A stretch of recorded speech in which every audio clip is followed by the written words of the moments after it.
ਇੱਕ ਓੰਕਾਰ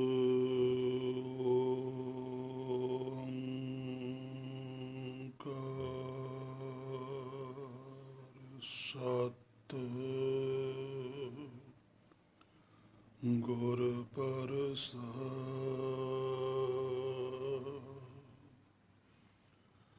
ਬਿਸਰ ਨਾਹੀ ਦਾਤਾਰ ਆਪਣਾ ਨਾਮ ਦੇਹੋ ਗੁਣੀ ਗਾਵਾਂ ਦਿਨ ਰਾਤ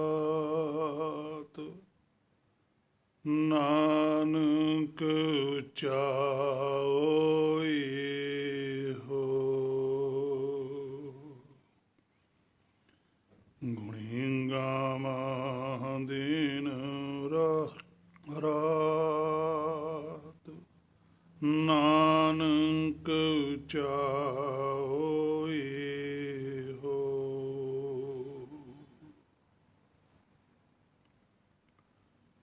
ਚੱਲ ਰਹੀ ਗੁਰਬਾਣੀ ਸ਼ਬਦ ਵਿਚਾਰ ਜੋ ਆਪਾਂ ਗੁਰ ਕਿਰਪਾ ਦੁਆਰਾ ਸਾਰੇ ਰਲ ਮਿਲ ਕੇ ਕਰ ਰਹੇ ਹਾਂ।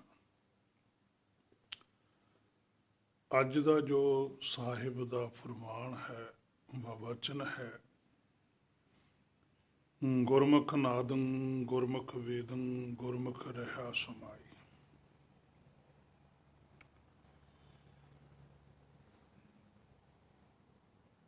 ਜਿਹੜੀ ਜੋਤ ਇਸ ਭਾਵ ਸਾਗਰ ਦੇ ਅੰਦਰ ਆ ਕੇ ਗੁਰਮੁਖ ਬਣ ਜਾਂਦੀ ਹੈ, ਉਸ ਦੀ ਨਿਸ਼ਾਨੀ ਹੈ ਕਿ ਉਸ ਨੂੰ ਨਾਦ ਸੁਣਦਾ ਹੈ।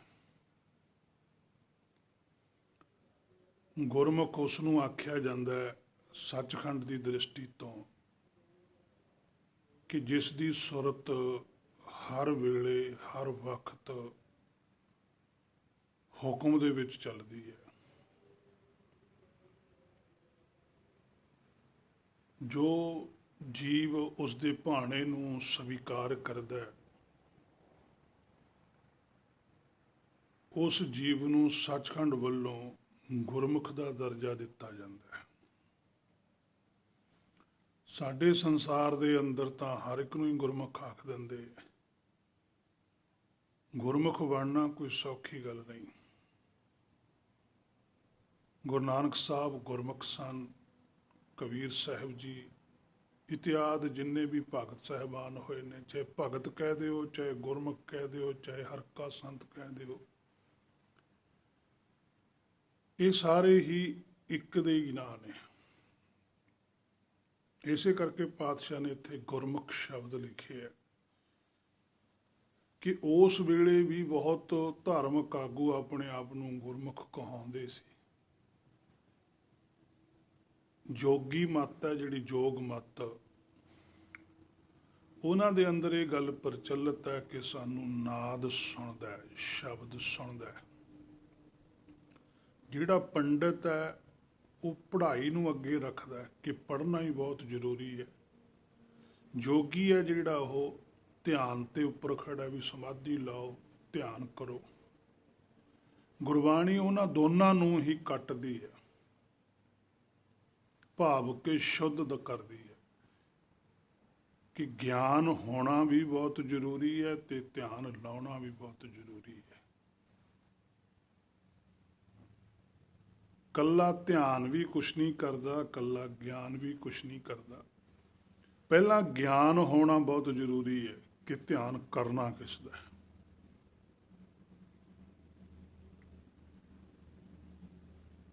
ਇਸੇ ਕਰਕੇ ਹੀ ਗੁਰੂ ਨਾਨਕ ਸਾਹਿਬ ਜੀ ਵਾ ਕਬੀਰ ਸਾਹਿਬ ਜੀ, ਇਹਨਾਂ ਦੀ ਜ਼ਿਆਦਾਤਰ ਵਿਚਾਰ ਜੋਗੀ ਨਾਲ ਤੇ ਬ੍ਰਾਹਮਣ ਨਾਲ ਹੋਈ ਹੈ। ਗੁਰਬਾਣੀ ਸਿੱਧ ਗੋਸ਼ਟ ਦੇ ਅੰਦਰ ਵੀ ਪਾਤਸ਼ਾਹ ਨੇ ਸਿੱਧਾਂ ਦੇ ਨਾਲ ਬੜੀ ਗੋਸ਼ਟ ਕੀਤੀ।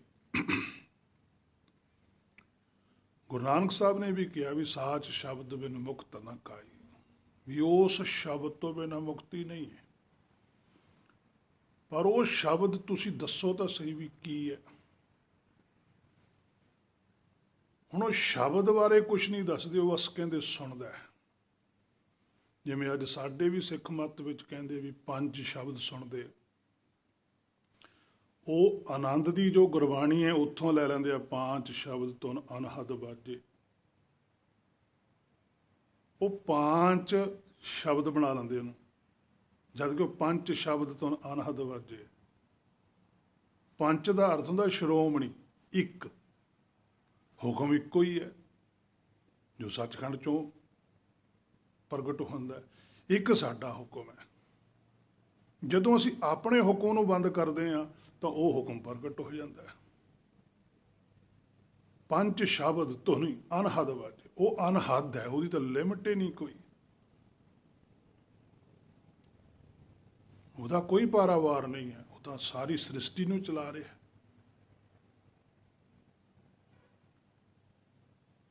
ਸੋ ਪਾਤਸ਼ਾਹ ਕਹਿੰਦੇ ਤੁਹਾਨੂੰ ਸ਼ਬਦ ਨਹੀਂ ਸੁਣਦਾ, ਜਿਹਨੂੰ ਸ਼ਬਦ ਸੁਣਦਾ ਉਹ ਪ੍ਰਗਟ ਵੀ ਕਰਦਾ। ਜਿਹਦੇ ਹਿਰਦੇ ਚੋਂ ਸ਼ਬਦ ਪ੍ਰਗਟ ਹੈ, ਸੁਣਦਾ, ਉਹ ਪ੍ਰਗਟ ਹੁੰਦਾ ਹੀ ਹੁੰਦਾ। ਰਤਨ ਲੁਕਾਇਆ ਲੁਕੈ ਨਾਹੀ, ਜੇ ਕੋ ਰੱਖੈ ਲੁਕਾਏ, ਉਹ ਲੁਕ ਨਹੀਂ ਸਕਦਾ। ਹਰ ਕਾ ਭਗਤ ਪ੍ਰਗਟ ਨਹਿ ਛਪੈ, ਉਹ ਨਹੀਂ ਲੁਕਦਾ, ਉਹ ਪ੍ਰਗਟ ਹੁੰਦਾ, ਕਿਉਂਕਿ ਪਿੱਛੋਂ ਪਰਮੇਸ਼ਰ ਕਹਿੰਦਾ ਬੋਲ। ਸੋ ਹੇ ਮੇਰੇ ਮਨਾ, ਇਹ ਗੱਲ ਨੂੰ ਚੰਗੀ ਤਰ੍ਹਾਂ ਦ੍ਰਿੜ ਕਰ ਲੈ ਕਿ ਗੁਰਮੁਖ ਉਹਨੂੰ ਕਹਿਣਾ ਜਿਹਦੇ ਅੰਦਰ ਸ਼ਬਦ ਗੁਰੂ ਪ੍ਰਗਟ ਹੈ। ਉਸ ਤੋਂ ਬਿਨਾਂ ਕਿਸੇ ਨੂੰ ਗੁਰਮੁਖ ਨਹੀਂ ਕਹਿਣਾ। ਤੂੰ ਨਹੀਂ ਕਹਿਣਾ, ਬਾਕੀ ਸੰਸਾਰ ਦਾ ਕੋਈ ਫਿਕਰ ਨਹੀਂ, ਉਹ ਉਹਨਾਂ ਦੀ ਆਪਣੀ ਜ਼ਿੰਮੇਵਾਰੀ ਹੈ। ਕਿਉਂਕਿ ਅੰਤ ਨਵੇਰਾ ਤੇਰੇ ਜੀ ਪਹਿਲੀ ਚ ਮਨ ਮੇਰੇ ਭੁੱਲੇ ਕਪਟ ਨਾ ਕੀਜੈ। ਹੇ ਮੇਰੇ ਮਨਾ, ਭੁੱਲ ਕੇ ਵੀ ਕਪਟ ਨਾ ਕਰੀ। ਗੁਰਬਾਣੀ ਚ ਆਇਆ ਸ਼ਬਦ ਕਿਸੇ ਸਰੀਰ ਦੇਹਧਾਰੀ ਵਿਅਕਤੀ ਦੇ ਨਾਲ ਨਾ ਜੋੜਦੀ, ਕਿਉਂਕਿ ਗੁਰਬਾਣੀ ਚ ਜਿੰਨੇ ਵੀ ਸ਼ਬਦ ਆਇਆ ਉਹ ਸਾਰੇ ਹੀ ਅੰਤਰਾਤਮਾ ਲਈ ਆਏ ਆ, ਚਾਹੇ ਉਹ ਗੁਣਵਾਚਕੀ ਨਾਮ ਨੇ। ਕਿਸੇ ਦੇ ਸਰੀਰ ਦੇ ਨਾਲ ਨਹੀਂ ਲਾ ਦੇਣਾ ਸ਼ਬਦ, ਜੇ ਲਾਵੇਂਗਾ ਤਾਂ ਤੂੰ ਫਸ ਜਾਏਗਾ। ਦਰਗਾਹ ਤੋਂ, ਇੱਥੇ ਨਹੀਂ, ਇੱਥੇ ਤਾਂ ਲੋਕ ਸੋਭਾ ਕਰਨਗੇ। ਜੇ ਕਿਸੇ ਦੇ ਨਾਮ ਨਾਲ ਵਿਸ਼ਲੇਸ਼ਣ ਲਾਵੇਂਗਾ, ਇੱਥੇ ਲੋਕ ਖੁਸ਼ ਹੋਣਗੇ, ਪਰ ਸੱਚਖੰਡ 'ਚ ਨਾਰਾਜ਼ਗੀ ਬਣ ਜੂਗੀ। ਇਸ ਗੱਲ ਨੂੰ ਬੜੀ ਬਰੀਕੀ ਦੇ ਨਾਲ ਹੇ ਮੇਰੇ ਮਨਾ ਆਪਣੇ ਅੰਦਰ ਧਾਰਨ ਕਰਕੇ ਰੱਖ। ਸੋ ਗੁਰਮੁਖ ਉਹ ਹੁੰਦਾ ਹੈ ਜਿਹੜੀ ਜੋਤ, ਜਿਹੜਾ ਜੀਵ ਹਰ ਵੇਲੇ ਉਹਦੀ ਰਜਾ ਵਿੱਚ ਰਹੇ, ਉਹਦੇ ਭਾਣੇ ਵਿੱਚ ਚੱਲੇ, ਔਰ ਜਿਹੜਾ ਜਾਗਦਾ ਹੋਵੇ, ਔਰ ਹਰ ਇੱਕ ਸੋਝੀ ਨੂੰ ਪ੍ਰਾਪਤ ਹੋਵੇ, ਉਸ ਨੂੰ ਸੱਚਖੰਡ ਵੱਲੋਂ ਗੁਰਮੁਖ ਆਖਿਆ ਜਾਂਦਾ। ਉਹਦੇ ਅੰਦਰ ਨਾਦ ਪ੍ਰਗਟ ਹੁੰਦਾ। ਨਾਦ ਹੈ ਧੁਰ ਕੀ ਬਾਣੀ, ਸ਼ਬਦ ਗੁਰੂ। ਧੁਰ ਕੀ ਬਾਣੀ ਆਈ, ਉਹਨਾਂ ਦੇ ਅੰਦਰ ਆ ਰਹੀ ਹੈ, ਲਗਾਤਾਰ ਆ ਰਹੀ ਹੈ। ਔਰ ਉਹਦੀ ਕੀ ਨਿਸ਼ਾਨੀ ਹੈ? ਤਿਨੀ ਸਗਲੀ ਚਿੰਤ ਮਿਟਾਈ।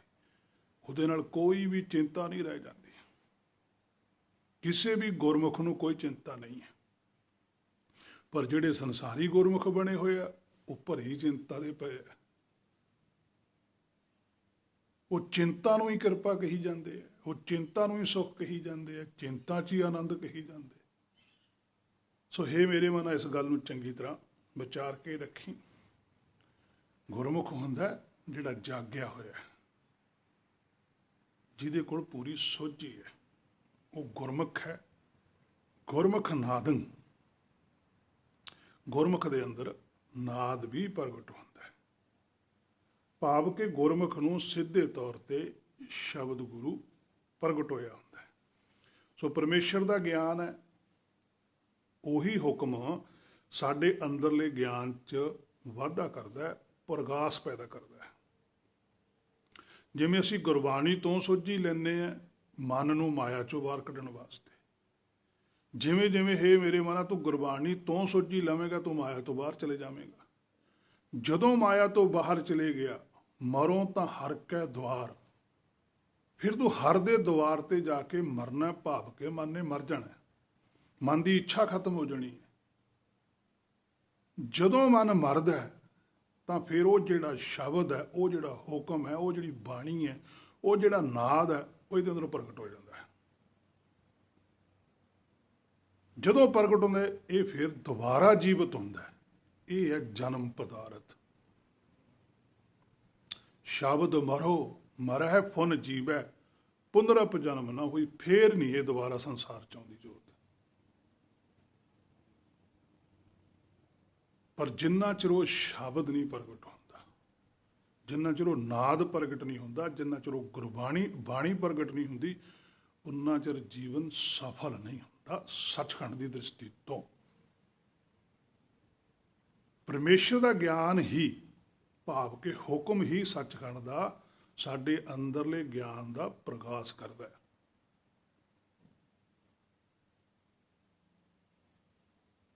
ਗੁਰਮੁਖਾਂ ਮਨੀ ਪ੍ਰਗਾਸ ਹੈ, ਸੇ ਬਿਰਲੇ ਕੇਈ ਕੇ। ਪਾਤਸ਼ਾਹ ਕਹਿੰਦੇ ਗੁਰਮੁਖਾਂ ਦੇ ਮਨ ਦੇ ਅੰਦਰ ਹੀ ਪ੍ਰਕਾਸ਼ ਹੁੰਦਾ ਹੈ।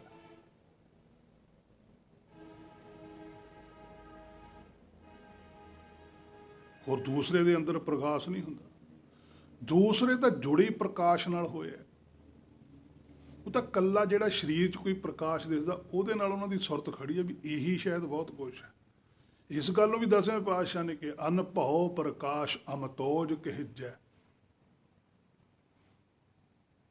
ਕਹਿੰਦੇ ਜਿਹੜਾ, ਜੇ ਤੁਸੀਂ ਪ੍ਰਕਾਸ਼ ਵੀ ਕਹਿੰਦੇ, ਉਹ ਤਾਂ ਅਨੁਭਵ ਹੈ ਔਰ ਅਮਤੋਜ ਹੈ।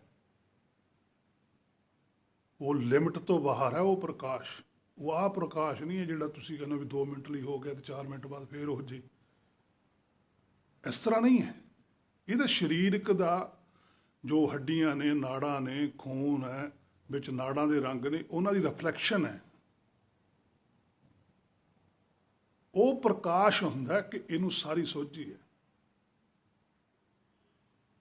ਤਹੀਂ ਪ੍ਰਕਾਸ਼ ਹਮਾਰਾ ਭਇਓ। ਜਦੋਂ 10ਵੇਂ ਪਾਤਸ਼ਾਹ ਦੀ ਜੋਤ ਮਾਤਾ ਦੇ ਗਰਭ ਚ ਆਈ ਹੈ, ਉਹ ਪ੍ਰਕਾਸ਼ ਅਨੁਭਵ ਹੈ, ਕੋਈ ਭੈ ਨਹੀਂ ਸੀ। ਭਾਵੇਂ ਮਾਤਾ ਦੇ ਗਰਭ ਚ ਆਈ, ਪਰ ਮਾਇਆ ਦਾ ਕੋਈ ਅਸਰ ਨਹੀਂ ਸੀ।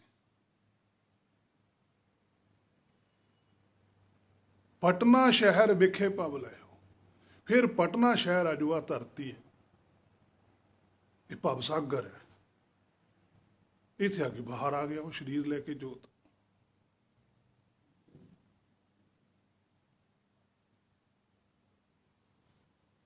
ਸੋ ਗੁਰਮੁਖਾਂ ਮਨੀ ਪ੍ਰਗਾਸ ਹੈ, ਸੇ ਬਿਰਲੇ ਕਈ ਕੇ। ਕੋਈ ਬਿਰਲੀ ਜੋਤੀ ਹੈ ਜਿਹਦੇ ਅੰਦਰ ਪ੍ਰਗਾਸ ਹੁੰਦਾ ਹੈ।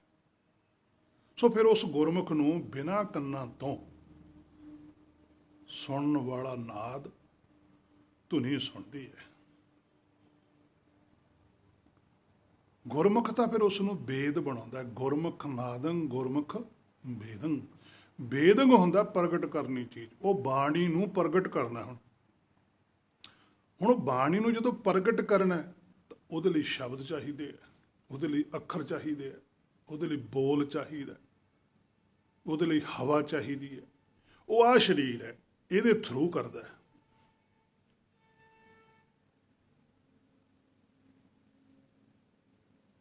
ਜਿਹੜੀ ਗੁਰਬਾਣੀ ਸਾਨੂੰ ਪਾਤਸ਼ਾਹੀਆਂ ਨੇ ਦਿੱਤੀ ਹੈ, ਭਗਤ ਸਾਹਿਬਾਨਾਂ ਨੇ ਦਿੱਤੀ ਹੈ, ਇਹ ਗੁਰਬਾਣੀ ਹੈ। ਬਾਣੀ ਤੋਂ ਗੁਰਬਾਣੀ ਪ੍ਰਗਟ ਹੋਈ, ਪੈਦਾ ਕੀਤੀ ਹੈ ਉਹਨਾਂ ਨੇ, ਕਿਉਂਕਿ ਸਾਡੀ ਭਾਸ਼ਾ ਹੈ। ਇਹ ਸਾਨੂੰ ਇਹੀ ਸਮਝ ਆਉਣੀ ਹੈ। ਪਹਿਲਾਂ ਵੇਦ ਸੀ, ਹੁਣ ਗੁਰਬਾਣੀ। ਇੱਕੋ ਹੀ ਗੱਲ ਹੈ, ਵੇਦ ਬਾਣੀ ਕਹਿ ਦਿਓ ਚਾਹੇ ਗੁਰਬਾਣੀ ਕਹਿ ਦਿਓ।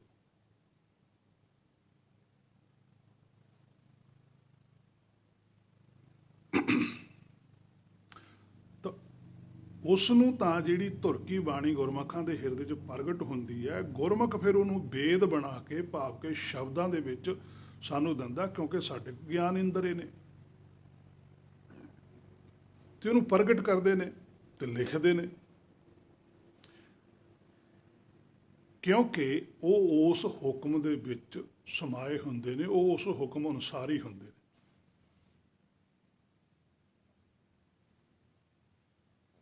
ਅਸਲ ਵਿੱਚ ਜੇ ਹੋਰ ਡੂੰਘਾਈ 'ਚ ਜਾਈਏ, ਜਦੋਂ ਅਸੀਂ ਬਾਰ-ਬਾਰ ਗੁਰਬਾਣੀ ਤੋਂ ਸੋਝੀ ਪ੍ਰਾਪਤ ਕਰਦੇ ਹਾਂ, ਤਾਂ ਫਿਰ ਇਹੀ ਪਤਾ ਲੱਗ ਜਾਂਦਾ ਪਰਮੇਸ਼ਰ ਹੀ ਸੁਣਦਾ, ਪਰਮੇਸ਼ਰ ਹੀ ਸਮਝਦਾ। ਫਿਰ ਹੋਰ ਵੀ ਜੋਤ ਅੱਗੇ ਚਲੀ ਜਾਂਦੀ ਹੈ, ਉਹ ਸਾਡੀ ਭਾਸ਼ਾ ਦੇ ਵਿੱਚ ਹੀ ਸਾਨੂੰ ਸੁਗਿਆਨ ਦਿੰਦਾ। ਜਿਹੜੇ ਬਾਹਰਲੇ ਦੇਹ ਨੇ, ਸਰੀਰ ਨੇ, ਇਹਨਾਂ ਨੂੰ ਤਾਂ ਸਿਰਫ ਇੱਕ ਮਸ਼ੀਨਰੀ ਤੌਰ 'ਤੇ ਵਰਤ ਲੈਂਦਾ। ਜਿਵੇਂ ਪਾਤਸ਼ਾਹ ਕਹਿੰਦੇ, ਹਉ ਬੁਲਾਇਆ ਬੋਲੇ ਖਸਮ ਦਾ। ਕਿ ਅਸੀਂ ਤਾਂ ਭਾਈ ਖਸਮ ਦੇ ਬੁਲਾਏ ਬੋਲੇ ਹਾਂ। ਇਹਦਾ ਮਤਲਬ ਬੁਲਾਉਣ ਵਾਲਾ ਫਿਰ ਕੋਈ ਹੋਰ ਹੈ, ਬੋਲਣ ਵਾਲਾ ਕੋਈ ਹੋਰ ਹੈ। ਉਹ ਇਹ ਸਰੀਰ ਨੂੰ ਤਾਂ ਇੱਕ ਦੇਹੀ ਨੂੰ, ਜਿਹੜੀ ਆ ਬਾਹਰ ਦਿੰਦਾ ਕੱਪੜਾ, ਇਹਨੂੰ ਵਰਤ ਲੈਂਦਾ ਵੀ ਚੱਲ ਤੁਸੀਂ ਆਏਂਗੇ ਮੇਰੀ ਗੱਲ ਕਹੋ, ਕਿਉਂਕਿ ਉਹ ਤਾਂ ਨਿਰਾਕਾਰ ਹੈ ਤੇ ਸਾਡੀ ਜੋਤ ਵੀ ਨਿਰਾਕਾਰ ਹੈ। ਪਰ ਵਰਤਦਾ ਉਹਨੂੰ ਹੈ ਜਿਹੜਾ ਗੁਰਮੁਖ ਹੋਵੇ, ਦੂਜਿਆਂ ਨੂੰ ਨਹੀਂ ਵਰਤਦਾ। ਬੋਲਦਾ ਸਭ ਦੇ ਅੰਦਰ ਹੀ ਹੈ, ਕਿਉਂਕਿ ਦੂਜਿਆਂ ਦੇ ਅੰਦਰ ਆਪਣੀ ਸੋਚ ਵੀ ਨਾਲ ਚੱਲਦੀ ਹੈ। ਭਗਤਾਂ ਦੇ ਅੰਦਰ ਆਪਣੀ ਸੋਚ ਨਹੀਂ ਹੁੰਦੀ। ਜਿਹੜਾ ਗੁਰਮੁਖ ਹੁੰਦਾ ਆਪਣੀ ਸੋਚ ਛੱਡ ਕੇ ਤਾਂ ਗੁਰਮੁਖ ਬਣਦਾ ਹੈ। ਆਪਣੇ ਮਨ ਨੂੰ ਖਤਮ ਕਰਕੇ ਤਾਂ ਗੁਰਮੁਖ ਬਣਦਾ ਹੈ। ਆਪਣੀ ਚਿੰਤਾ ਛੱਡ ਕੇ ਤਾਂ ਗੁਰਮੁਖ ਬਣਦਾ ਹੈ। ਸੋ ਗੁਰਮੁਖ ਦਾ ਤਾਂ ਸਰੀਰ ਮਸ਼ੀਨਰੀ ਤੌਰ ਤੇ ਹੀ ਸਿਰਫ ਵਰਤਿਆ ਜਾਂਦਾ ਹੈ। ਸੋ ਇਹ ਬਾਣੀ ਪਰਮੇਸ਼ਰ ਦੀ ਹੋਈ ਹੈ, ਨਾ ਤਾਂ ਇਹ ਗੁਰੂ ਨਾਨਕ ਸਾਹਿਬ ਦੀ ਹੈ, ਨਾ ਕਬੀਰ ਸਾਹਿਬ ਦੀ ਹੈ, ਨਾ ਰਵਿਦਾਸ ਜੀ ਪਾਤਸ਼ਾਹ ਦੀ ਹੈ, ਨਾ ਨਾਮਦੇਵ ਜੀ ਦੀ ਹੈ। ਕਿਸੇ ਦੀ ਬਾਣੀ ਨਹੀਂ ਹੈ, ਗੁਰਬਾਣੀ ਹੈ। ਤਾਂ ਹੀ ਪੰਜਵੇਂ ਪਾਤਸ਼ਾਹ ਲਿਖਦੇ ਭਗਤਾਂ ਦੀ ਬਾਣੀ। ਹੁਣ ਭਗਤਾਂ ਬਹੁਵਚਨ ਆ ਗਿਆ। ਜਿੰਨੇ ਵੀ ਸੱਚਖੰਡ 'ਚ ਨੇ ਸਾਰੇ ਇਹੋ, ਤੇ ਜਿੰਨੀਆਂ ਜੋਤਾਂ ਇੱਥੇ ਆਈਆਂ ਜਿਨ੍ਹਾਂ ਦੇ ਅੰਦਰ ਸ਼ਬਦ ਗੁਰੂ ਪ੍ਰਗਟ ਹੈ, ਉਹਨਾਂ ਦੀ ਬਾਣੀ ਹੈ। ਜਦੋਂ ਲਿਖਦੇ ਹੈ ਅੱਖਰਾਂ ਦੇ ਵਿੱਚ ਤਾਂ ਗੁਰਬਾਣੀ ਹੈ। ਇਹ ਬਹੁਤ ਬਰੀਕ ਭੇਦ ਨੇ, ਇੰਨੇ ਸੌਖੇ ਸਮਝ ਵੀ ਨਹੀਂ ਆਉਂਦੇ, ਔਰ ਇਹਨਾਂ ਨੂੰ ਮੰਨਣਾ ਵੀ ਬਹੁਤ ਔਖਾ ਹੈ। ਕਿਉਂ ਜੇ ਉਨਾ ਚਿਰ ਮੰਨਿਆ ਨਹੀਂ ਜਾਂਦਾ ਜਿੰਨਾ ਚਿਰ ਸਵੈਮ ਗੁਰਬਾਣੀ ਦੀ ਸੋਝੀ ਆਪ ਨੂੰ ਨਾ ਆਵੇ। ਆਪ ਗੁਰਬਾਣੀ ਤੋਂ ਖੋਜ ਨਾ ਕੀਤੀ ਜਾਵੇ। ਪਹਿਲਾਂ ਗੁਰਬਾਣੀ ਤੋਂ ਖੋਜ ਕਰਨੀ ਹੈ, ਫਿਰ ਗੁਰਬਾਣੀ ਤੋਂ ਖੋਜ ਕੇ ਆਪਣੇ ਆਪ ਨੂੰ ਵੀ ਖੋਜਣਾ। ਜਿਵੇਂ ਪਾਤਸ਼ਾਹ ਕਹਿੰਦੇ ਬੰਦੇ ਖੋਜ ਦਿਲ ਹਰ ਰੋਜ਼, ਨਾ ਫਿਰ ਪਰੇਸ਼ਾਨੀ ਮਾਏ।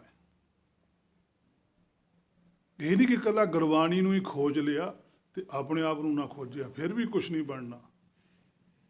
ਜੇ ਆਪਣੇ ਆਪ ਨੂੰ ਹੀ ਖੋਜ ਲਿਆ ਤੇ ਗੁਰਬਾਣੀ ਦੀ ਖੋਜ ਨਾ ਕੀਤੀ, ਫਿਰ ਵੀ ਕੁਛ ਨਹੀਂ ਬਣਨਾ। ਕਿਉਂਕਿ ਫਿਰ ਤਾਂ ਬੰਦਾ ਕਹੋ ਵੀ ਮੈਂ ਹੀ ਸਹੀ ਬੋਲਦਾ। ਆਪਣੀ ਵੀ ਖੋਜ ਕਰਨੀ ਹੈ, ਨਾਲ ਗੁਰਬਾਣੀ ਦੀ ਵੀ ਖੋਜ ਕਰਨੀ ਹੈ ਕਿ ਗੁਰਬਾਣੀ 'ਚ ਪਰਮਾਰਥ ਬਾਰੇ ਕੀ ਲਿਖਿਆ, ਮੇਰੀ ਸੁਰਤ ਪਰਮਾਰਥ ਬਾਰੇ ਕੀ ਸੋਚਦੀ ਹੈ। ਜਦੋਂ ਗੁਰਬਾਣੀ ਦੀ ਸੋਚ ਨਾਲ ਸੋਚ ਆਪਣੀ ਰਲ ਜੂਗੀ ਤਾਂ ਉਹ ਸਹੀ ਹੈ। ਕਿਉਂਕਿ ਜਿਹੜੇ ਪੁਰਖਾਂ ਨੇ ਗੁਰਬਾਣੀ ਲਿਖੀ ਹੈ ਉਹਨਾਂ ਦੇ ਅੰਦਰ ਬਾਣੀ ਪ੍ਰਗਟ ਸੀ। ਸਤਿਗੁਰ ਕੀ ਬਾਣੀ ਸਤ ਸਤ ਸਤ ਕਰ ਜਾਣੋ ਗੁਰ ਸਿੱਖੋ, ਹਰ ਕਰਤਾ ਮੋਹ ਆਪ ਕਢਾਏ। ਉਹਨਾਂ ਨੇ ਸਿੱਧਾ, ਇਹ ਸਤਿਗੁਰ ਕੀ ਬਾਣੀ ਹੈ, ਇਹ ਸੱਚ ਦਾ ਹੀ ਸੁਗਿਆਨ ਹੈ। ਸਤਿਗੁਰ ਦਾ ਭਾਵ ਕੋਈ ਵਿਅਕਤੀ ਨਹੀਂ ਹੈ, ਕਿਸੇ ਸਰੀਰ ਨੂੰ ਨਹੀਂ ਸਤਿਗੁਰ ਕਿਹਾ ਗਿਆ। ਗੁਰਬਾਣੀ ਦੇ ਅੰਦਰ ਸਤਿਗੁਰ ਗਿਆਨ, ਗਿਆਨ ਸਤਿਗੁਰ ਗਿਆਨ, ਸਤਿਗੁਰ ਪੂਜਾ। ਸਤਿਗੁਰ ਗਿਆਨ ਨੂੰ ਹੀ ਆਖਿਆ ਗਿਆ, ਗਿਆਨ ਦੀ ਹੀ ਪੂਜਾ ਹੈ, ਭਾਵ ਕਿ ਗਿਆਨ ਹੀ ਲੈਣਾ। ਪਰ ਲੈਣਾ ਗਿਆਨ ਆਤਮਾ ਦਾ, ਆਪਣੇ ਆਪ ਦਾ, ਆਪਣੇ ਆਪ ਨੂੰ ਖੋਜਣਾ ਕਿ ਮੈਂ ਕੌਣ ਹਾਂ। ਸੋ ਗੁਰਮੁਖ ਨਾਦੰ ਗੁਰਮੁਖ ਵੇਦੰ, ਵੇਦ ਵੀ ਉਹੀ ਲਿਖ ਸਕਦਾ ਹੈ, ਵੇਦ ਦੀ ਵੀ ਉਹੀ ਗੱਲ ਕਰ ਸਕਦਾ ਜਿਹਦੇ ਅੰਦਰ ਨਾਦ ਪ੍ਰਗਟ ਹੈ।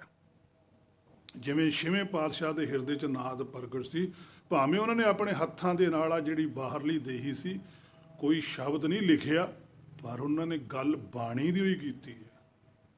ਮੂੰਹੋਂ ਬੋਲਦੇ ਸੀ ਉਹੀ ਕੁਛ ਬੋਲਦੇ ਸੀ ਜੋ ਉਹਨਾਂ ਤੋਂ ਪਹਿਲਾਂ ਲਿਖਤ ਪਈ ਹੈ।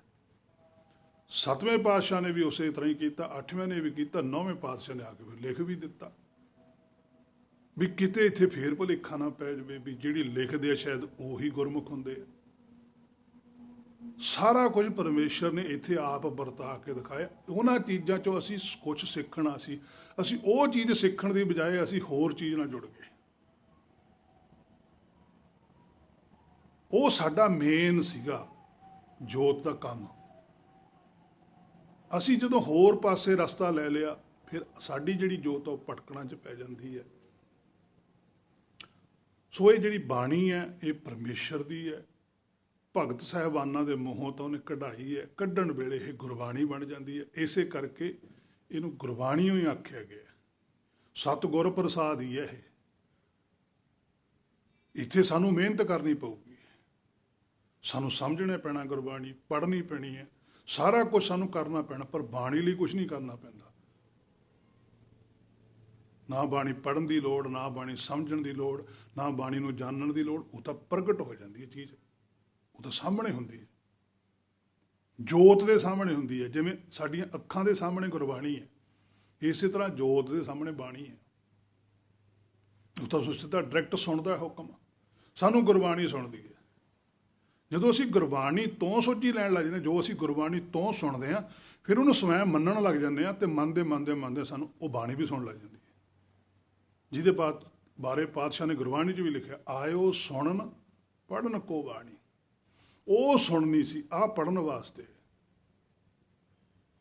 ਨਾਮ ਵਿਸਾਰ ਲੱਗੈ ਅਨ ਲਾਲਚ, ਉਹ ਨਾਮ ਨੂੰ ਵਿਸਾਰਤਾ ਤੂੰ, ਲੱਗੈ ਅਨ ਲਾਲਚ, ਹੋਰ ਲਾਲਚ ਨੂੰ ਪੈ ਗਿਆ। ਗੁਰਬਾਣੀ ਤੋਂ ਲਾਲਚ ਪੈਦਾ ਕਰ ਲਿਆ ਕਿ ਐਂ ਹੋ ਜਾਂਦਾ, ਇਸ ਤਰ੍ਹਾਂ ਕਰਨ ਨਾਲ ਆਹ ਹੋ ਜਾਂਦਾ। ਹੁੰਦਾ ਕੁਛ ਵੀ ਨਹੀਂ ਹੈ, ਉਹ ਭਰਮ ਹੈ ਸਾਰਾ ਕੁਛ। ਜੇ ਹੁੰਦਾ ਵੀ ਉਹ ਤਾਂ ਮਾਇਆ 'ਚ ਹੁੰਦਾ। ਮਾਇਆ ਤਾਂ ਫਿਰ ਜਿਹੜੇ ਗੁਰਬਾਣੀ ਨਹੀਂ ਵੀ ਪੜ੍ਹਦੇ ਉਹਨਾਂ ਨੂੰ ਮਿਲੀ ਜਾਂਦੀ ਹੈ, ਕੰਮ ਤਾਂ ਉਹਨਾਂ ਦੇ ਵੀ ਚੱਲੀ ਜਾਂਦੇ। ਫਿਰ ਉਹਨਾਂ 'ਚ ਇਹ ਮੇਰੇ ਮਨਾਂ ਤੇਰੇ 'ਚ ਕੀ ਫਰਕ ਹੈ। ਨਾਮ ਵਿਸਾਰ ਲੱਗੈ ਅਨ ਲਾਲਚ, ਬਿਰਥਾ ਜਨਮ। ਉਹ ਜਨਮ ਨਹੀਂ ਹੋਇਆ, ਜਿਹੜਾ ਅਸਲੀ ਜਨਮ ਹੋਣਾ ਸੀ ਉਹ ਜਨਮ ਤੋਂ ਰਹਿ ਗਿਆ। ਬਿਰਥਾ ਜਨਮ ਪ੍ਰਾਣੀ, ਹੇ ਪ੍ਰਾਣੀ ਤੇਰਾ ਉਹ ਜਨਮ ਹੀ ਨਹੀਂ ਹੋ ਰਿਹਾ, ਤੂੰ ਤਾਂ ਬਿਰਥਾ ਚਲੇ ਜਾਏਗਾ ਸਮਾਂ ਗੁਜ਼ਾਰ ਕੇ। ਉਹ ਜਨਮ ਲੈਣ ਵਾਸਤੇ ਆ ਸਰੀਰ ਦਿੱਤਾ ਸੀ। ਜਿਵੇਂ ਆਹ ਸਰੀਰ ਮਾਤਾ ਦੇ ਗਰਭ ਰਾਹੀਂ ਸਾਨੂੰ ਮਿਲਦਾ, ਉਹ ਸਰੀਰ ਰਾਮ ਗਰਭ ਚੋਂ ਬਾਹਰ ਜਾ ਕੇ ਮਿਲਦਾ। ਜਬ ਹਮ ਰਾਮ ਗਰਭ ਹੋਏ ਆਏ। ਜੋਤ ਦਾ ਆਪਣਾ ਗਰਭ ਹੈ, ਸਰੀਰ ਦਾ ਆਪਣਾ ਗਰਭ ਹੈ। ਜੋਤ ਤੇ ਸਰੀਰ ਵੱਖੋ ਵੱਖਰੀਆਂ ਚੀਜ਼ਾਂ ਨੇ, ਇੱਕ ਨਹੀਂ ਹੈ। ਜਿਹੜਾ ਇੱਕ ਮੰਨਦਾ ਵੀ ਸਰੀਰ ਵੀ ਉਹੀ ਹੈ, ਜੋਤ ਵੀ ਉਹੀ ਹੈ, ਉਹ ਸੰਸਾਰੀ ਹੈ। ਜਿਹੜਾ ਜੋਤ ਤੇ ਸਰੀਰ ਨੂੰ ਵੱਖੋ ਵੱਖਰਾ ਮੰਨਦਾ, ਉਹ ਨਿਰਾਕਾਰੀ ਹੈ।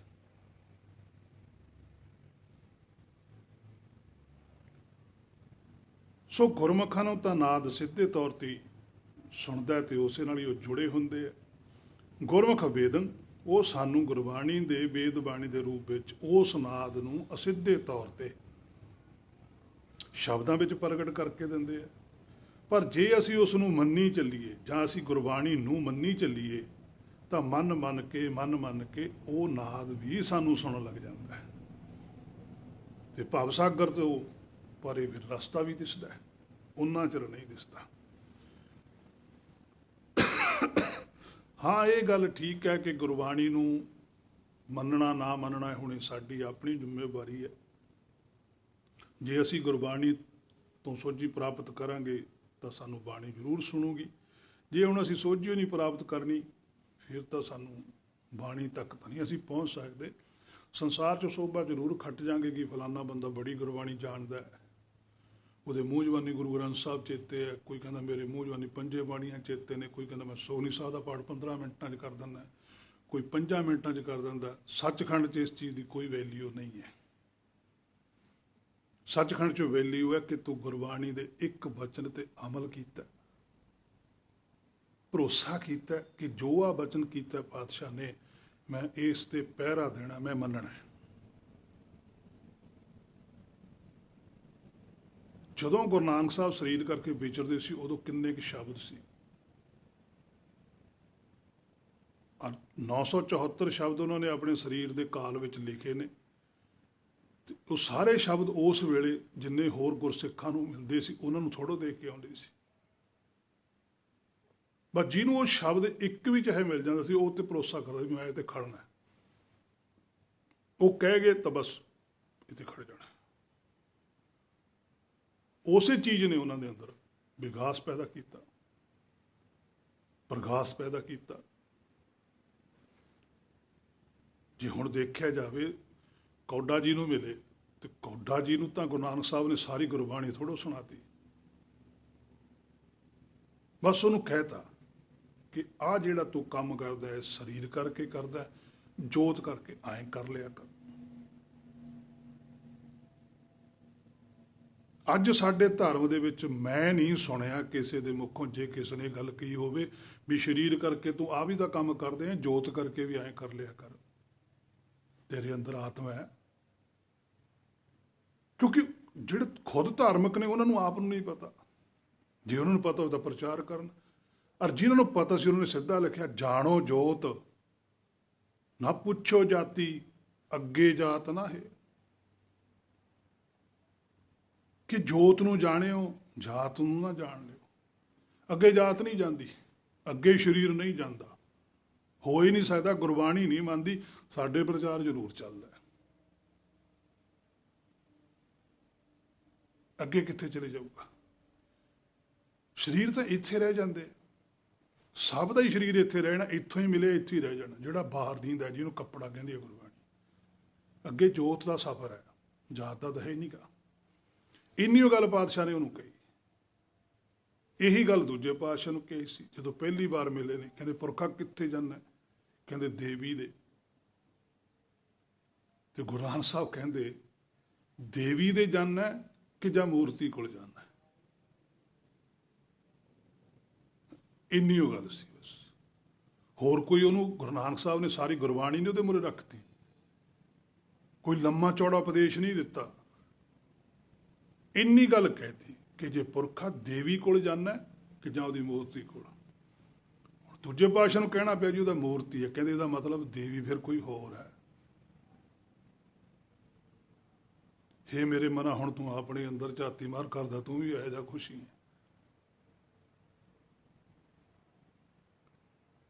ਕਰਦਾ ਤੂੰ ਵੀ ਇਹੋ ਜਿਹਾ ਖੁਸ਼ੀ ਹੈ? ਤੂੰ ਵੀ ਮੂਰਤੀ ਨਾਲ ਹੀ ਜੁੜਿਆ ਹੋਇਆ। ਜਿਹਦੀ ਹੈ ਉਹਦੇ ਬਾਰੇ ਤੈਨੂੰ ਵੀ ਨਹੀਂ ਪਤਾ, ਤੂੰ ਵੀ ਉਹੀ ਸ਼ਬਦ ਉਹਨਾਂ ਨੂੰ ਵਰਤਣ ਲੱਗ ਗਿਆ। ਅਸਲ ਸ਼ਬਦ ਤੈਨੂੰ ਵੀ ਨਹੀਂ ਪਤਾ ਲੱਗ ਰਿਹਾ। ਇਸੇ ਕਰਕੇ ਤੇਰੇ ਅੰਦਰ ਵਿਕਾਸ ਨਹੀਂ ਹੋ ਰਿਹਾ। ਗੱਲਾਂ ਵਾਧੂ ਨੇ, ਇਹ ਗੱਲਾਂ ਦਾ ਕੋਈ ਫਾਇਦਾ ਨਹੀਂ ਹੈ। ਸਵੈਮ ਪਹਿਰਾ ਦੇਣਾ ਸ਼ੁਰੂ ਕਰ ਜੇ ਜੀਵਨ ਜਿੱਤਣਾ ਹੈ, ਨਹੀਂ ਤਾਂ ਸਰੀਰ ਦੀ ਭਟਕਣਾ ਹੈਗੀ। ਦੇਖਦੇ ਆ ਤੇਰੇ ਸਾਹਮਣੇ ਹੀ ਹੋ ਰਿਹਾ ਜੋ ਅੱਜ ਧਰਮ ਦੇ ਆਗੂ ਕੀ ਕੁਛ ਕਰਦੇ ਆ, ਔਰ ਕਿਵੇਂ ਪਬਲਿਕ ਉਹਨਾਂ ਨਾਲ ਲੱਗੀ ਹੋਈ ਹੈ। ਉਹ ਪਬਲਿਕ ਨੂੰ ਦੱਸਦੇ ਹੀ ਨਹੀਂ ਅਸਲੀ ਰਸਤਾ। ਪਬਲਿਕ ਨੂੰ ਸਤ ਸੰਗਤ ਕਹੀ ਜਾਣਗੇ। ਪਬਲਿਕ ਸੰਗਤ ਨਹੀਂ ਹੁੰਦੀ। ਸੰਗਤ ਉਹਨੂੰ ਕਹਿੰਦੇ ਜਿਹਦੇ ਅੰਦਰ ਸੱਚ ਦੀ ਭੁੱਖ ਹੋਵੇ। ਸਤ ਸੰਗਤ ਕੈਸੀ ਜਾਣੀ ਹੈ? ਕਿਹੋ ਜੀ ਸਤ ਸੰਗਤ ਹੁੰਦੀ ਹੈ? ਜਿੱਥੇ ਇੱਕੋ ਨਾਮ ਵਖਾਣੀ ਹੈ, ਜਿਹਦੇ ਅੰਦਰ ਇੱਕ ਹੋਣ ਦੀ ਵਿਆਖਿਆ ਹੋਵੇ, ਜਿਹਦੇ ਅੰਦਰ ਇੱਕ ਹੋਣ ਦੀ ਭੁੱਖ ਹੋਵੇ ਵੀ ਮੈਂ ਵੀ ਇੱਕ ਹੋਣਾ। ਉਹ ਹੈ ਸੰਗਤ। ਬਾਕੀ ਤਾਂ ਇਕੱਠ ਹੈ। ਲੋਕ ਇਕੱਠੇ ਹੋ ਕੇ ਆ ਜਾਂਦੇ ਆ, ਅਸੀਂ ਤੂੰ ਉਹਨੂੰ ਵੀ ਸੰਗਤ ਕਹਿ ਦਿੰਦਾ। ਉਹ ਸੰਗਤ ਨਹੀਂ ਹੈ। ਸੰਗਤ ਕਾ ਗੁਣ ਬਹੁਤ ਅਧਿਕਾਈ। ਉਹਨਾਂ ਕੋਲ ਤਾਂ ਗੁਣ ਹੀ ਬਹੁਤ ਹੁੰਦੇ ਆ ਜਿਹੜੇ ਸਤ ਸੰਗਤ ਵਾਲੇ ਹੁੰਦੇ। ਪੜ੍ਹ ਸੂਆ ਗਨਕ ਆਧਾਰੇ। ਉੱਥੇ ਤਾਂ ਪੜ੍ਹਾਈ ਉਹ ਇਹੀ ਕਰਾਈ ਜਾਂਦੀ ਹੈ ਕਿ ਸੂਆ ਜਿਹੜਾ ਮਨ ਹੈ, ਗਨਕ ਜਿਹੜੀ ਬੁੱਧੀ ਹੈ, ਇਹਦਾ ਉਧਾਰ ਕਰ ਦੇਵੇ। ਹੇ ਮੇਰੇ ਮਨ, ਹੁਣ ਤੂੰ ਆਪਣੇ ਅੰਦਰ ਝਾਤੀ ਮਾਰ ਵੀ ਤੇਰਾ ਹੋ ਗਿਆ। ਜੇ ਨਹੀਂ ਹੋਇਆ ਤਾਂ ਤੂੰ ਗਲਤ ਰਸਤੇ 'ਚ। ਆਪਨ ਆਪ ਵਿਚਾਰੀ ਹੈ, ਕਿਸੇ ਦੀ ਵਿਚਾਰ ਨਾ ਕਰੀ। ਆਪਨੜੇ ਗਿਰੀਬਾਨ ਮੈਂ ਸਿਰ ਨੀਵਾਂ ਕਰ ਦੇਖ। ਆਪਣੇ ਅੰਦਰ ਕਿਸੇ ਵੱਲ ਕਿਉਂ ਵੇਖਣਾ? ਜੀਵਨ ਤਾਂ ਆਪ ਜਿੱਤਣਾ। ਹਾਂ, ਉਹਨਾਂ ਨਾਲ ਵਿਚਾਰ ਕਰਨ ਦੀ ਜ਼ਰੂਰ ਇੱਛਾ ਪ੍ਰਗਟ ਕਰ ਕਿ ਕੋਈ ਜਨ ਹਰਸ਼ੋਂ ਦੇ ਬੈਜੋ। ਜਿਹੜਾ ਤੈਨੂੰ ਜੋਤ ਨਾ ਜੋੜੇ, ਜਿਹੜਾ ਤੈਨੂੰ ਆਤਮਾ ਦੀ ਗੱਲ ਕਰੇ, ਜਿਹੜਾ ਤੈਨੂੰ ਇੱਥੋਂ ਛੁਡਾਉਣ ਦੀ ਗੱਲ ਕਰੇ, ਉਹਨਾਂ ਨਾਲ ਬੈਠ ਕੇ ਵਿਚਾਰ ਕਰ। ਉਹਨਾਂ ਨੇ ਵੀ ਵਿਚਾਰ ਹੀ ਕਰਨੀ ਹੈ। ਸੰਗਤ ਆਪ ਦੇ ਹਿਰਦੇ 'ਚ ਹੋਣੀ ਹੈ, ਬਾਹਰ ਸੰਗਤ ਨਹੀਂ ਹੁੰਦੀ। ਜਦੋਂ ਗੁਰਬਾਣੀ ਨੇ ਕਹਿ ਹੀ ਦਿੱਤਾ ਵੀ ਜੋ ਦਿਸੈ ਸੋ ਮਾਇਆ, ਜਿਹੜਾ ਕੁਝ ਦਿਸਦਾ ਤਾਂ ਮਾਇਆ। ਮਾਇਆ ਦੇ ਵਿੱਚ ਸੱਚ ਦੀ ਸੰਗਤ ਨਹੀਂ ਹੋ ਸਕਦੀ। ਸਤ ਸਰੂਪ ਹੈ ਤੇਰਾ ਆਪਣਾ ਮੂਲ। ਸਤ ਸਰੂਪ ਹੈ ਗੁਰਬਾਣੀ।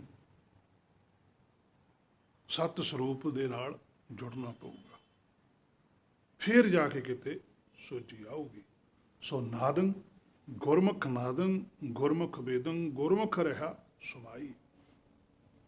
ਗੁਰਮੁਖ ਦੀ ਇਹ ਸਭ ਤੋਂ ਵੱਡੀ ਨਿਸ਼ਾਨੀ ਹੈ, ਪਾਤਸ਼ਾਹੀਆਂ ਦੀ ਸਭ ਤੋਂ ਵੱਡੀ ਨਿਸ਼ਾਨੀ ਹੈ। ਅੱਜ ਵੀ ਇਸ ਧਰਤੀ ਦੇ ਉੱਪਰ ਜੇ ਕੋਈ ਗੁਰਮੁਖ ਦੇ ਹਿਰਦੇ 'ਚ ਸ਼ਬਦ ਗੁਰੂ ਪ੍ਰਗਟ ਹੈ, ਉਹਦੀ ਵੀ ਇਹ ਨਿਸ਼ਾਨੀ ਹੈ ਕਿ ਜਿਹਦੇ ਅੰਦਰੋਂ ਨਾਦ ਪ੍ਰਗਟ ਹੁੰਦਾ, ਉਹਦੇ ਅੰਦਰੋਂ ਵੇਦ ਵੀ ਨਾਲ ਹੁੰਦਾ। ਉਹਦੇ ਕੋਲ ਹਰ ਇੱਕ ਸਵਾਲ ਦਾ ਜਵਾਬ ਹੁੰਦਾ। ਕਿਸੇ ਵੀ ਪੱਖ ਤੋਂ ਕੋਈ ਵੀ ਸਵਾਲ ਕਰੇ, ਉਹਦਾ ਜਵਾਬ ਦਿੰਦਾ ਹੈ। ਆਦਿ ਸ਼ੰਕਰੀਆ ਇੱਕ ਰਿਸ਼ੀ ਹੋਇਆ ਬੜਾ ਵੱਡਾ, 30-32 ਸਾਲ ਦੀ ਉਹਦੀ ਏਜ ਸੀ ਸੰਸਾਰੀ। ਉਹਨੇ ਉਸ ਵੇਲੇ ਸਾਰੇ ਧਰਮ ਦੇ ਆਗੂਆਂ ਨੂੰ ਜਿੱਤ ਲਿਆ ਸੀ। ਜਿਹੜੇ 4 ਧਾਮ ਨੇ ਸਨਾਤਨ ਮੱਤ ਦੇ ਬਣੇ, ਉਹਦੇ ਬਣਾਏ ਹੋਏ ਆ, ਉਹਦੇ ਆਪ ਦੇ ਸੇਵਾਦਾਰਾਂ ਨੇ। ਉਹ ਸਾਰਾ ਕੁਝ ਜਿੱਤ ਕੇ ਆ ਗਿਆ ਵੀ ਮੈਂ ਹੁਣ ਸਾਰੇ ਧਰਮ ਦੇ ਆਗੂਆਂ ਨੂੰ ਜਿੱਤ ਲਿਆ, ਮੇਰੇ ਨਾਲੋਂ ਸ੍ਰੇਸ਼ਟ ਕੋਈ ਨਹੀਂ ਹੈ। ਉਹ ਸਮਾਧੀ ਦੇ ਵਿੱਚ ਸਥਿਤ ਹੋਣ ਲੱਗਿਆ। ਉਹਨੇ ਆਪਣੇ ਸੇਵਾਦਾਰਾਂ ਨੂੰ ਕਹਿਤਾ ਵੀ ਦੇਖ ਲਓ ਜੇ ਕੋਈ ਹੈ। ਤਾਂ ਫਿਰ ਇੱਕ ਨੇ ਆ ਕੇ ਦੱਸਿਆ ਵੀ ਇੱਕ ਪਿੰਡ ਦੇ ਵਿੱਚ ਇੱਕ ਗ੍ਰਸਤੀ ਹੈ, ਸ਼ਾਦੀशुदा, ਵੀ ਜੀ ਉਹਦੇ ਨਾਲ ਤੁਸੀਂ ਵਿਚਾਰ ਕਰੋ। ਜਦੋਂ ਉਸ ਦੇ ਨਾਲ ਆ ਕੇ ਉਹਨੇ ਵਿਚਾਰ ਕੀਤੀ, ਸਵਾਲ ਰੱਖੇ, ਉਹ ਕਹਿੰਦਾ ਵੀ ਜੇ ਤੂੰ ਮੈਨੂੰ ਹਰਾ ਦੇਵੇਂ ਤਾਂ ਮੈਂ ਗ੍ਰਸਤੀ ਬਣ ਜਾਊਂਗਾ, ਵੀ ਜੇ ਮੈਂ ਤੈਨੂੰ ਹਰਾਤਾ ਤੂੰ ਮੇਰਾ ਚੇਲਾ ਬਣ ਜੀ। ਉਦਾਸੀ ਬਣੀ। ਉਹ ਕਹਿੰਦਾ ਵੀ ਠੀਕ ਹੈ। ਉਹਨੇ ਸਾਰੀ ਵਿਚਾਰ ਉਹਦੇ ਨਾਲ ਕੀਤੀ ਤੇ ਉਸ ਉਦਾਸੀ ਨੂੰ ਉਹਨੇ ਹਰਾਤਾ। ਜਦੋਂ ਉਦਾਸੀ ਨੇ ਹਾਰ ਮੰਨ ਲਈ ਤਾਂ ਉਸ ਉਦਾਸੀ ਦੀ ਜਿਹੜੀ ਘਰ ਵਾਲੀ ਸੀ, ਪਤਨੀ ਸੀ, ਉਹ ਅੱਗੇ ਆ ਗਈ। ਉਹ ਕਹਿੰਦੀ ਵੀ ਨਹੀਂ। ਉਹ ਕਹਿੰਦਾ ਵੀ ਕਿਉਂ? ਉਹ ਕਹਿੰਦੀ ਮੈਂ ਇਹਦੀ ਅਰਧਾਂਗਨੀ ਹੈ, ਮੇਰੇ ਨਾਲ ਗਿਆਨ ਚਰਚਾ ਕਰ। ਜੇ ਤੂੰ ਮੈਨੂੰ ਵੀ ਹਰਾ ਦੇਵੇਂ ਫਿਰ ਤਾਂ ਠੀਕ ਹੈ। ਉਹ ਹੁਣ ਪੰਡਤ ਸੀ, ਉਦਾਸੀ ਸੀ। ਉਹ ਕਹਿੰਦਾ ਵੀ ਮੈਂ ਇਸਤਰੀ ਨਾਲ ਨਹੀਂ ਕਰ ਸਕਦਾ। ਉਹ ਕਹਿੰਦੀ ਤੁਹਾਡੇ ਸ਼ਾਸਤਰਾਂ 'ਚ ਲਿਖਿਆ ਹੋਇਆ ਵੀ ਜਿਹੜੀ ਅਰਧਾਂਗਨੀ ਹੁੰਦੀ ਹੈ ਉਹ ਅੱਧਾ ਸਰੀਰ ਹੈ। ਹੁਣ ਸ਼ਾਸਤਰਾਂ 'ਚ ਇਹ ਗੱਲ ਲਿਖੀ ਹੋਈ ਹੈ, ਵੇਦ 'ਚ ਨਹੀਂ ਹੈ, ਸ਼ਾਸਤਰਾਂ 'ਚ ਹੈ।